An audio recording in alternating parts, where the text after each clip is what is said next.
তখন অর্ধজাহানের বাদশা। আবু লুলুয়ের থেকে তিনি বিদায় নিয়ে চলে গেলেন। কিছুদিন পর নামাজের ইমামতি তিনি করতেছেন ফজরের সময়, আর আবু লুলু সময় বুঝে ওই যে তার বানানো ইতিহাস সৃষ্টি করা হাতিয়ার, ওই হাতিয়ারটা ছিল এরকম যে মাঝখানে ছিল তার বাটন আর দুই পাশে ছিল ধার, মাঝখানে ছিল। আমাদের আসারি যেরকম এক পাশে থাকে নিচে, ওইটার আসারিটা ছিল মাঝখানে আর দুই পাশেই ছিল ধার। এটা দিয়ে হযরত ওমর রাদিয়াল্লাহু তাআলা আনহুকে আঘাত করলেন। মূলত তার শাহাদাতের ঘটনা বলা উদ্দেশ্য না, যেই মেসেজটা আমরা দিব সেটা সামনে।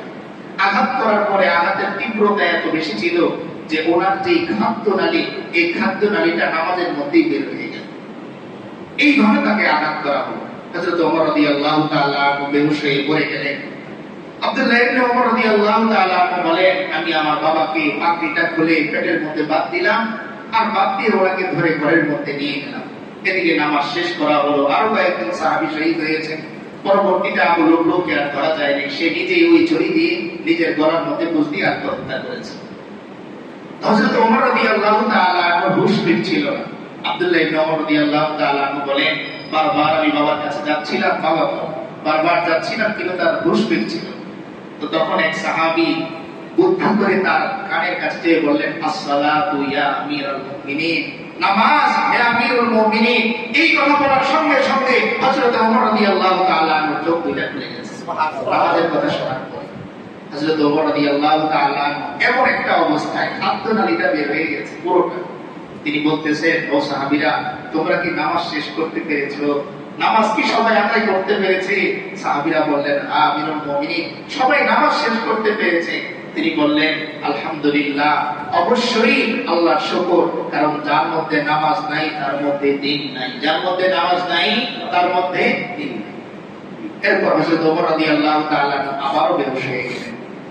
আবার কিছুক্ষণ পর যখন তার জ্ঞান ফিরল, তিনি একটু পানি চাইলেন। সবাই ভাবলেন যে হয়তো উনি পানি খাবেন, অনেকক্ষণ ধরে তিনি অসুস্থ অবস্থায় পড়ে আছেন, হুঁশ ফিরে না। তো পানি নিয়ে তিনি আব্দুল্লাহ ইবনে ওমরকে বলতেছেন, আফিদনি, আমার একটু বসায় দাও। তো তিনি ধরে ধরে বসানোর চেষ্টা করলেন, কিন্তু বসতে পারতেছিলেন না, বসলেই খাদ্যনালী বের হয়ে যাচ্ছিল।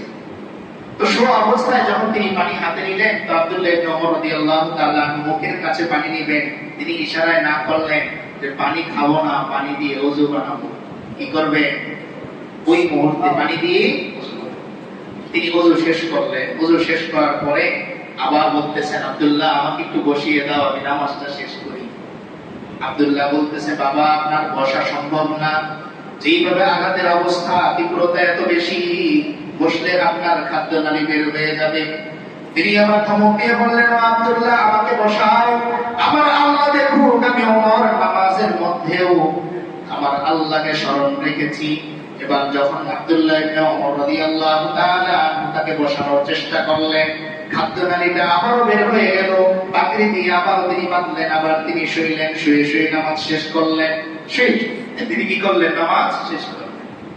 এবার ওই সময় শুয়ে শুয়ে তিনি দোয়া করতেছেন, আল্লাহুম্মা রযুকনি শাহাদাতান ফি সাবিলিক ওয়াজআল মাউতি ফি বালাদি রাসূলিক। ও আল্লাহ, শাহাদাতের মৃত্যু আমি ওমরকে দান করেন, আর আপনার শহর, আপনার হাবিবের শহর মদিনাতে আমার দাফন করেন। ওখান থেকে পরবর্তীতে ওনার এই তামান্না নিয়ে একজন কবি সুন্দর বলেছিলেন, যেটা আমরা খুতবার মধ্যে শুনেছিলাম, বাকিয়ে মুকদ্দাস মে হো মেরি মারকাদ, বাকিয়ে মুকদ্দাস মে হো মেরে মারকাদ, হমেশা रहूं मैं किनारे मदीना, बाकिए मुकद्दस में हो मेरी मरकद, हमेशा रहूं मैं किनारे मदीना, यही आखिरी इल्तिजाए ज़बानी, यही आखिरी इल्तिजाए ज़बानी, कि हो हशर में भी इशारे मदीना।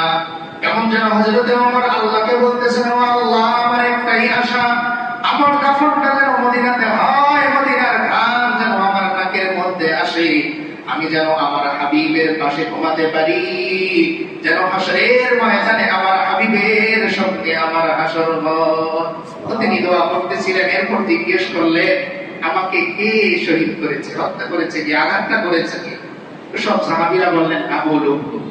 আচ্ছা চিন্তা করেন তো, বাদশা এখনো তো জীবিত, মারা যাননি।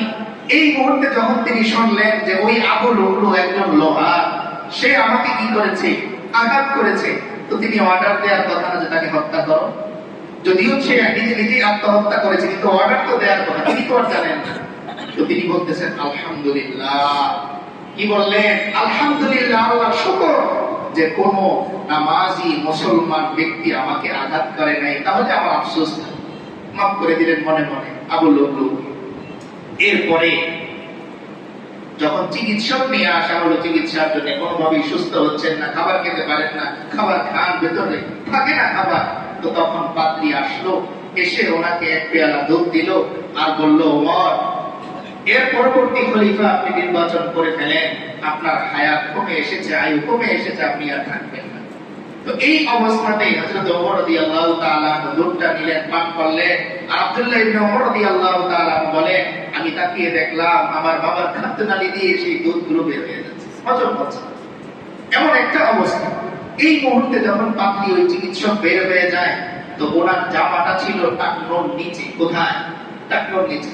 ওমর রাদিয়াল্লাহু তাআলা ডাক দিলেন, ও চিকিৎসক, এদিকে আসো, তোমার কাপড়টা উপরে ওঠাও।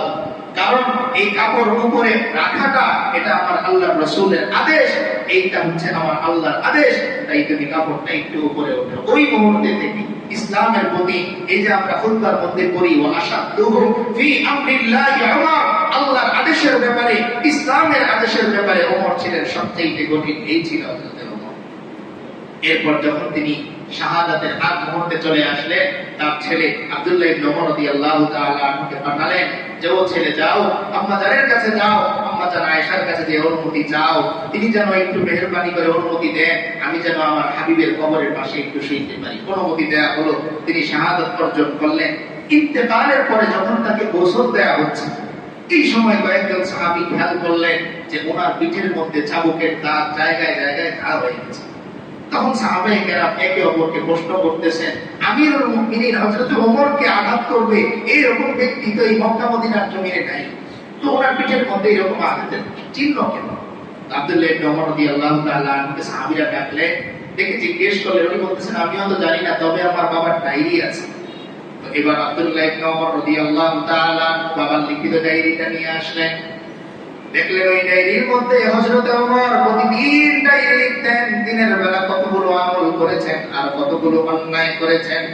যদি আমলের পরিমাণ কম হতো, রাতের বেলা নিজেই নিজের পিঠের মধ্যে আঘাত করতেন আর বলতেন, ওমর, ধ্বংস তোমার জন্য, এই বাদশাহী জায়গায় বসে তুমি তোমার রবকে ভুলে গিয়েছো।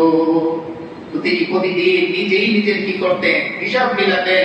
ওই যে আল্লাহ রাসূল সাল্লাল্লাহু আলাইহি ওয়াসাল্লামের হাদিস, আল কাইয়িসু মান দানা নাফসাহু ওয়া আমিলা লিমা বাদাল মাউত, প্রকৃত মেধাবী বুদ্ধিমান সচেতন তো তারাই যারা মৃত্যুর আগে নিজের জীবনের হিসাব মিলায় আর মৃত্যুর পরবর্তী জিন্দেগীর জন্য আমলের পুঁজি তারা জমা করে। হযরত ওমর রাদিয়াল্লাহু তাআলা আনহু সেই ডায়েরির মধ্যে পাওয়া গেল যে বাদশা হওয়ার পরও তিনি প্রতিদিন ডায়েরি লিখেন, প্রতিদিন কয়টা আমল তিনি করলেন আর কয়টা আমল তার চলে গেল।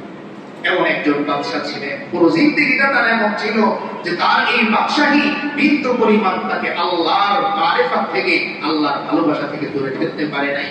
তাই আসুন এখান থেকে শিক্ষা নিই, আমরাও যারা সমাজের বিভিন্ন দায়িত্বে আছি, আল্লাহ তাআলার প্রেম থেকে, ভালোবাসা থেকে, ইসলাম থেকে আমার এই পদ, আমার এই পদবি, আমার এই স্তর, আমার এই ক্ষমতা, আমার এই দাপট যেন আমাকে পিছনে না সরায়। আল্লাহ তাআলা আমাদের সকলকে ইসলামকে সামনে রেখে, আল্লাহ এবং তার রাসূলের ভালোবাসাকে সামনে রেখে জীবন চালানোর তৌফিক দান করেন।